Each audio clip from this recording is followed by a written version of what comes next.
Hey everybody, welcome to another day of our 5-move song by song sequence. We are going to use our big waist hoop today, and we're going to start on body.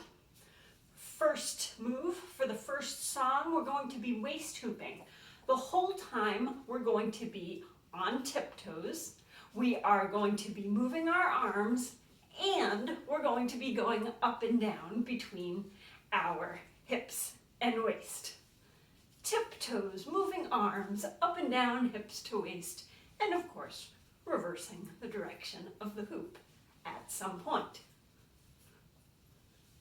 For the second song, we're going to bring the hoop up to our shoulders. Depending where your shoulder hooping is, you're either going to just practice your shoulder hooping, or you're going to challenge yourself by seeing if you can bring your arms in and out. When an arm is out, that means you're going to have a much bigger push with kind of the underarm area of the arm that's out. So play around with that. Also one that you'll practice in the opposite direction. All right, third song.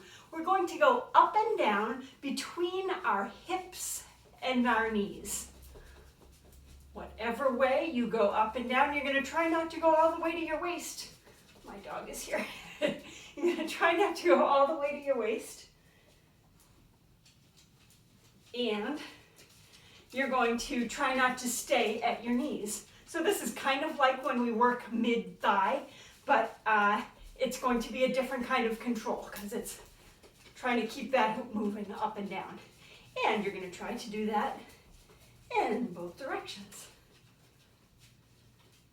All right, for the fourth song, we are going to do our vertical hooping. We're going to start with vertical up in our dominant direction. Remember that with your vertical hooping, all of that verticality is coming from bouncing your knees.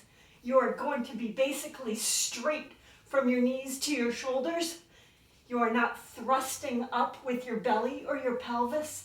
You are just engaging all of the ab muscles, all of the mid-body muscles, and you are bouncing up and down on bent knees. And you're going to do vertical down. Same thing. Now you're basically straight from your butt to your shoulders, and you are bouncing up and down with bent knees. All right, at some point you're going to send that hoop in the other direction. And for our fifth and final song, we are going to do catch and reverse. Now, I have found that people tend to have their ways of doing catch and reverse. My way is I typically send the hoop once over my belly, then I catch it and reverse it. A lot of people, especially when they're learning, it's spinning. They're thinking, now, I'm going to do it really soon. And then they grab it and send it in the other direction. Then they spend a whole bunch of rotations anticipating it before they catch it and send it in the other direction. I want you to play around with the timing.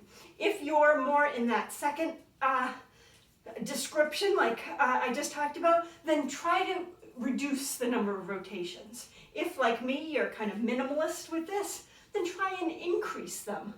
Maybe even try counting, right? So this would be once, no it wouldn't. That would be once over the belly, once. Now, twice, 3 times, 3 times. 4, I think that was 4. Anyway, you get the idea. Play around with the timing of that so that you are really doing it with control and not just either on instinct or with, fear and trepidation.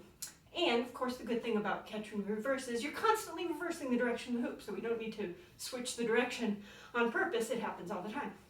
So, to recap, today our first one was tiptoes. We were on tiptoes. We did a bunch of things for our first time. We're on tiptoes, moving our arms as we're sending the hoop up and down between our hips and waist. Great balance and coordination challenge there. You'll be reversing the direction of the hoop at some point. Second one, we did shoulder hooping. either you're still working with your shoulder hooping and really trying to make that work at all, in which case just keep doing that.